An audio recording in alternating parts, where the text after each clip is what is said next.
Bem-vindos a mais um videoaula do projeto 365 Expert Adobe. Eu sou o editor certificado Adobe Bruno Baltarejo e nessa aula eu quero mostrar para vocês como criar um efeito posterizado e principalmente como evitar uma posterização no After Effects.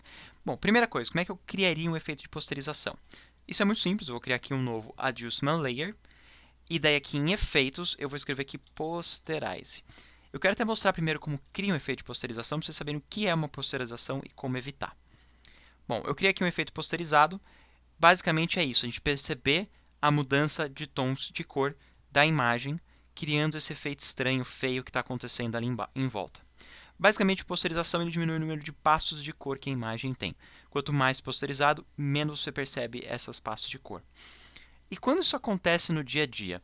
Eu vou mostrar um exemplo clássico de quando que no seu After Effects fica posterizado. E eu vejo muito na internet isso. Inclusive, se vocês procurarem nos meus projetos antigos, eu fazia muito isso sem querer também, até eu começar a aprender mais sobre engenharia de imagem, entender como é que a imagem é construída, o que são profundidade de bits, como fazer um tratamento de cor decente no DaVinci Resolve e assim por diante. Daí eu entendi o que eu fazia de errado e como corrigir. Bom, imagine que você tem um sólido, é um fundo. Em cima disso, você vai fazer uma arte gráfica, um vetor, alguma coisa assim. E daí você fala, eu quero deixar isso mais bonitinho. E para deixar mais bonitinho, eu vou criar um layer de ajuste. E vou aplicar um Curves. Curves é para ajustar a luminância. Daí eu vou dar um duplo clique numa máscara circular. E vou dar aqui um MM para revelar os desfoques. E deixar bem desfocadinho. E daí eu vou deixar aqui com uma sombrona.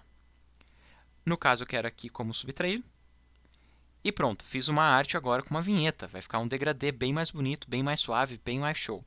Na verdade, você acabou de criar uma posterização. Não sei se vocês perceberam, mas aqui a gente consegue ver os degraus de cor passando entre as cores. Eu vou aumentar ainda mais esse contraste para vocês perceberem ainda mais isso. Eu aumentei aqui o contraste e eu não sei se vocês conseguem perceber como as linhas de cor andam para um lado e para o outro. A gente vê essas passagens de cor. Eu vou mudar aqui o tom de azul para ver se consigo forçar ainda mais essa posterização. Se eu jogar um valor muito claro, a gente reduz a posterização. Se eu jogar um valor mais escuro, a gente intensifica um pouco essa posterização. Eu vou tentar forçá-la ao máximo aqui. Pelo menos o máximo que eu consiga ver. Eu não sei se na compressão do vídeo vocês vão conseguir perceber tanto, ou se vai até destacar mais. Mas a gente tem aqui uma cor, duas cores, três cores, quatro cores, cinco cores, seis cores. Por que que isso acontece? Da onde está saindo essa posterização? O que está causando essa posterização aparecer? Basicamente, essa posterização aparece pelo seguinte. No centro da imagem, fora da área de desfoque, a gente tem um tom claro. Na área, depois do desfoque, onde eu escureci, a gente tem um tom escuro. Tá aí tranquilo. Só que a variação entre esse primeiro tom e esse segundo tom não é tão grande. Ele está lá, sei lá, 20, 30, 40 tons mais baixo. Só que o número de pixels que eu tenho daqui para lá é gigantesco. Imagine que a minha tela tem 1920 pixels. Aqui eu estou com 1920 pixels, deixa eu ver, Composition Settings. Não, vamos colocar em Full HD porque eu quero ainda forçar mais. Beleza, tenho 1920 pixels. Eu vou aumentar aqui as duas camadas para a gente poder deixar a tela cheia.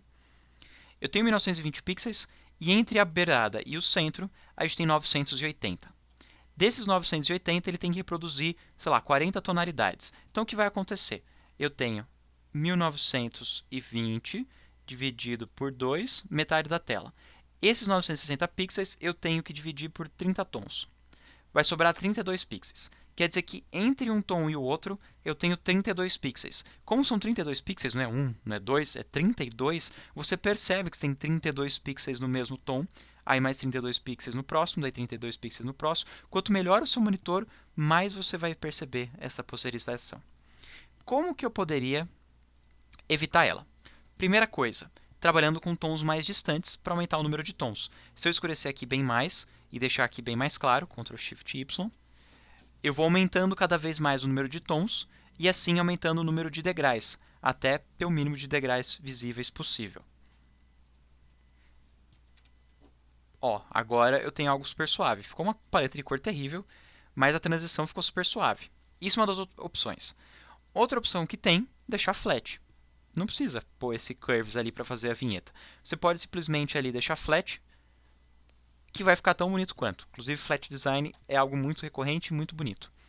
Outra opção que você poderia fazer também é voltar aqui no projeto, dar um Alt-clique e em vez de 8 BPC, você mudar para 32. 32 quer dizer que você vai calcular internamente, em vez de só 255 tons, você vai passar a ter float point, é um número gigantesco de variações tonais.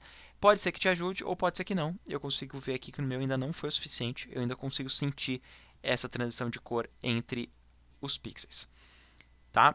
Deixa eu até ver se meu curvas... Ó, 32 bits... O curva é 32 bits. Se você usar alguma coisa 8 bits no meio, ele também não adiantaria, tá? Porque o efeito ia segurar os 8 bits.